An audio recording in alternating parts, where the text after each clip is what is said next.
Ассаламу алейкум, урматтуу тез кабардын көрүүчүлөрү, биздин катталуучулар. Бүгүн биз Кызылкыя шаарындабыз. Биз сиздерге дал ушул Кызылкыя шаарындагы сатыла турган бизнес имарат тууралуу маалымат бермекчибиз. Мен сиздерге даректи айта турган болсом, Оштон Кызылкыяга келгенде, мына ушул Кызылкыянын так ортосундагы Айкөл Манастын айлампасынан Баткенди карай жол жүргөндө 700 метрдей жүрүп, жолдун сол тарабындагы дал ушул Кызылкыя шаарынын борбордук мончосунун арткы тарабында жайгашкан мына ушул имарат тууралуу сиздерге толугураак маалымат бермекчибиз. Биз мына ошентип айтылып жаткан имараттын ичине кирип келдик. Бул жерде өзүңүздөр көрүп тургандай жалпы имарат турган жер короосу менен 30 сотукту түзөт. Бул жердин ээси менин жанымда турат. Саламатсызбы? Assalamu alaikum. Бул жер сатууга коюп атасыздар. Ооба, сатууга коюп атабыз. Негизи бул жер эмнеге расчеттолуп курулду эле негизи? Баня, чайкана, үстү дагы мансартный бир нерселерди курганга болот проекти. Үстү дагы өзүнчө бизнес кылса болот экен. Ооба, мына жанында дагы өзүнүн отдельный проекти бар, кызыл китеби бар. Канализацияга жакын. Шаардык канализацияга жакын. Ооба, шаардык канализацияга жакын. Анан центральный катта банянын алдында да. Бул жакта баня экен да? Ооба. Бул жакта баня, чоң баня, эски. Иштебейт бул жер азыр. Иштейт, 6-базар күнү иштейт. Бул жерчи. Только 6-базар күнү иштейт. Ошонун жанына стройка кылганбыз. Ушул жер, анын астында подвал бар, холодильник кылган. Эмесе биз бесера барып көрсөтүп берели. Бул жер негизи алдыдагы кең экен, парковкага же башка да бир нерсе курайын деген план бар. Парковкага да башка нерсе курганга да документи де бар. Калган нерселеричи. Парковкасы да кеңири. Детский площадка багындай батут сатут кылса болот экен да. Ооба, болот. Ойной турган. Детский площадка дагы бар документи да. Проектинде бар экен да. Ооба, проектинде бар. Канча болду бул курулганына? Курулганына 2 жыл болду. 2 жыл болуп калды. 2 жыл ашып ушундай да. Алдында дагы мындай 3 форма менен мансарт түрүндө жабылыптыр. Өзүңүздөр көрүп тургандай ылдый бул жакта биринчи корпус мончого ылайыкташтырылган, ал эми ортолуктан бул жагы экинчи корпус чайканага ылайыкташтырылыптыр. Азыр биз биринчи барып ошол чайкананын ичин силерге көрсөтүп берели. Мына биз ушул чайкана деп айтылган жердин ичине кирдик. Өзүңүздөр көрүп тургандай биринчи кабаттын үстүңкү тарабына плиталар ташталыптыр. Ал эми анын үстү болсо ошо мансарттык болуп, экинчи кабат чатыры менен өзүнчө дагы бизнес курганга ылайыктуу жер экен. Эмесе биз бир чекеден көрсөтүп баштайлы. Бул жакта чайкананын биринчи бөлмөсү бул жашаганга ылайыктап даяр экен. Эгерде сиздер тура турган жер. сатып ала турган болсоңуздар, бул жерде кароолчу, усталар жашай турган, тамак аш кылып жегенге пока азырынча бир комната даяр экен. Андан сырткары бул жакта кабиналар окшойт да? Кабиналар бар. Бул жакта бардыгы кабиналар. Ал эми аш демдей турган жери каяк, очок? Мынанын астында. Мынанын асты подвал. Мына турган жердин асты. Подвалда кухня бар. Ооба. Ошол жака очоккана башка нерселер курулса болот. Түшүнүктүү. Азыр бул жерде канча кабина бар? 4, 6, 8, 9 кабина. 9 кабина бар экен. Өзүңүздөр көрүп тургандай 9 кабина бар. Ал эми чайканасы ылдый тарапта экен. Ал эми бул жер болсо коридор болуп калат экен. Кабиналардын узун турасы канча примерно? 3x4, 3x3 ар кыл. 3x4, 3x3 ар түрдүү өлчөмдөрдө, ар биринин бирден чакан терезелери бар экен, ар жакты караган. Бул жерде швелер калыңынан коюлган окшойт да, үстүнө. Эң калың коюлган. Эң калың, өзүңүздөр көрүп тургандай чоң дагы экен, аябай бышык. Бул биринчи, экинчи кабаттын ортосундагы гарантты кармап турат деп дагы айтсак болот. Мына ушундай, бул жери чайканага ылайыкташтырылып жасалыптыр, 9 кабиналуу. Ал эми биз андан кийин мончо деп айтылган жакка дагы барып көрсөтөлү.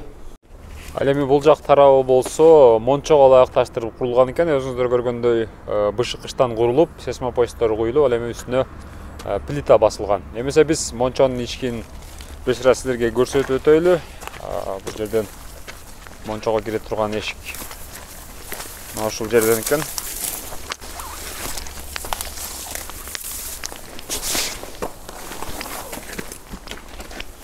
Бул жер ушул мончонун кире бериши, касса дагы ушул жерде болсо керек. Ооба, мына ошо туурада эшик, отдельный кабина. Администрация, ушул банчанын неменин, мончонун. Мына ушундай, бул жерден биз сол тарапка бурулуп киргенде ушул мончонун бөлмөлөрү башталат. Бул жерде Биринчи жер бул жер чечинип кийинүүчү жер. Раздевалка бар. Раздевалка мына ушул жер болот экен. Бул эми мырзалар үчүн да монча. Ооба, мырзалар үчүн. Мырзалар үчүн ылайыкталган жер экен. Ал эми бул жакта болсо экинчи кабатка же болбосо мансард тарапка чыга турган тепкич мына ушул жерден болот. Бул жерден мончодо жуунуп, ал эми экинчи кабатка чыгып, эс алып же башка кылып отура турган дагы бир пландар болгон экен.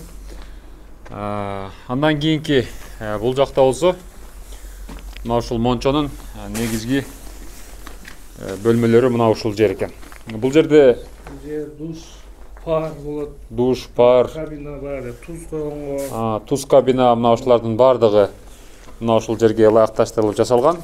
Бул жердин ылдыйы подвал. Өзүңүздөр көргөндөй подвал жак мына ушундай плита менен ташталып бөлүнгөн. Ал эми үстүнө дагы плита ташталып, үстү ушул мансард түбүндө үстүнө дагы кандайдыр бир курулуш жасаганга же болбосо бир бизнес ачканга ылайыкталып жасалган экен. Бул жер мончо болду. Сиздер көргөндөй негизи бышык кыш менен курулуп, плиталары басылып, сейсмопоездары куюлган. Бышык кыштын дагы баягы илгерки эң бышык билген кыштардан курулуп жасалыптыр. Биз сиздерди мончо менен бир сыйра тааныштырып өттүк. Бул эми план боюнча.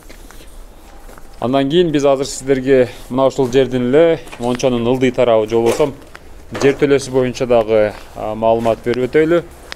Бул жердин жер төлөсүн подвалды негизи холодильник складка ылайыктап жасалыптыр. Сиздер көрүп маани берсеңиздер болот. Бул жерде калыңдыгы ушул бетондун фундаменттин калыңдыгы 1 метрди түзөт экен. Бул жерде ушундай 2 фурага бата турган мөмө жемиш же болбосо жер жемиштерди топтоп сактап, андан кийин Орусияга же болбосо Бишкекке жөнөткөнгө ылайыктуу.